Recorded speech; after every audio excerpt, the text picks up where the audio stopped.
Our small cap company in focus tonight is BioProspect. The Brisbane-based company is a provider of natural products with current projects including the ReGen range of natural skin and healthcare products.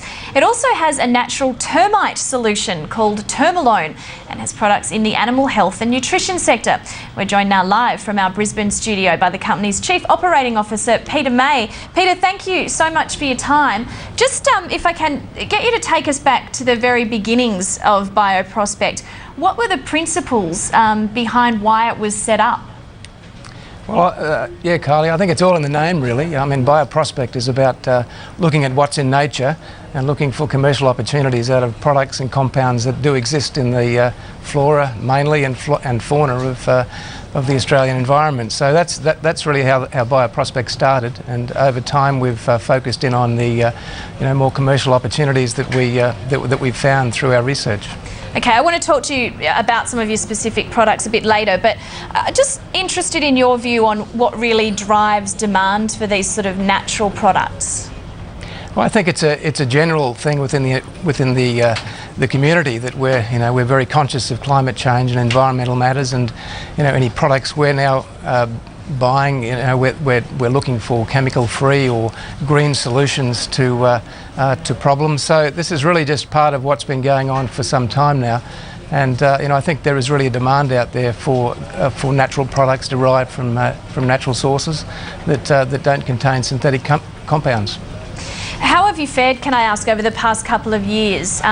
Is it a fair assumption that perhaps when we do go through a tougher economic climate, I mean, a lot of times products like this do cost more because they cost more to develop and they cost more to produce. Do people start to pull back from using them when times are tough because they look for a cheaper alternative? Did you sort of go through a bit of a rough patch?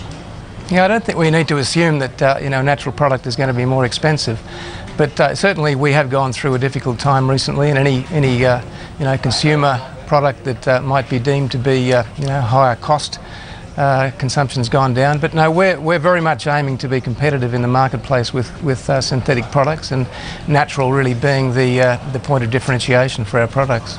Okay, let's talk about some of your specific products because they're all quite interesting. Tell me about Termilone. What exactly does it do? And I know you're going through trials with it at the moment and looking for various sorts of regulatory approval. Where's that up to?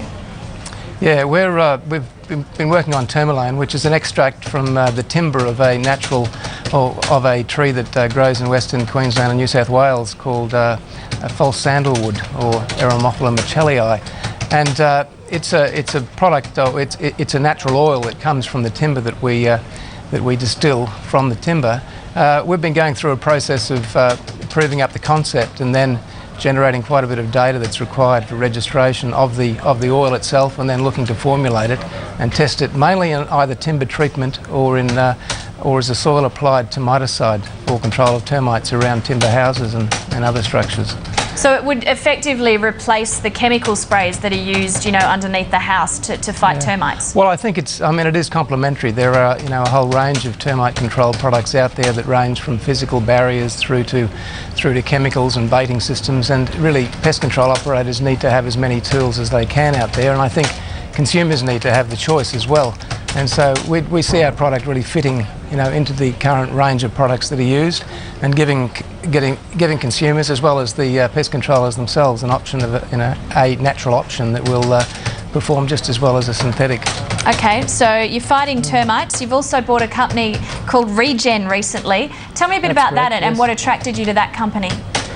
Yeah, ReGen has really been around for some time. It came out of the idea of using emu oil in a number of therapeutic ways, both for treatment of arthritis, also even orally for both as an anti-inflammatory and as a cholesterol reduction treatment. But it also has some excellent properties in terms of penetration of the skin. So it's it's used in skincare products. We really see this as an extension of our focus on natural products. I mean, it coming from emus, which is on our national emblem. It's very much an Australian product. It is a natural product, and it is used around the world already in skincare products. But we see ourselves being a leader in that segment, and we're having some good success in China at the moment, entering that market with our range of products. How do you get cut through in that market? I mean, the skincare market, whether it be with natural products or the non-natural, I suppose you call them, the big commercial ones, it's just such a competitive market. How do you actually, get to consumers and get them to look at your product above others? Well, look, I think it's really a matter of being clever about it and also looking very carefully to your distribution strategy.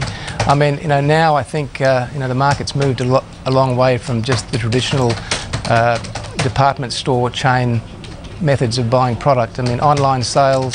There's a lot of alternative ways to actually market your product now, and certainly in markets like China and to a lesser extent Australia, access to the market is all about distribution channel and relationships, and working on building up a brand and confidence, with your customers in your product. So it is a long process, but we're certainly confident we can get our share of the market because we believe our products certainly deserve that. Peter, just before you go, I just wanted to ask you, of course, the company listed in 2001, it was around 23 cents, I think, currently trading around 4 cents. I mean, it's not an unusual story for a small cap in the biotech sector. Still, I suppose a bit disappointing for shareholders. Are there more risks ahead, or do you see that you've sort of gone through the worst of it and the future is going to be a bit more stable? Well, I've been with the company a bit over a year now. I mean, when I came in, it was closer to 1 cent. So certainly the share price has recovered considerably over the last 12 months, which is good. But I mean, any biotech company, I think, has an element of risk. I mean, generally you're going into a cash burn situation, developing technologies, improving them up. I mean, our strategy in recent times has really been to focus in on those parts of our products and technologies that we can take to market earliest, and that we have a clear regulatory pathway to actually get to the market. So that's our strategy, and we believe we have the management and the board to actually deliver that, and we're working hard towards it. All right, Peter Mays, Chief Operating Officer of BioProspect, thank you very much for your time. Good to talk to you. Thank you, Carly.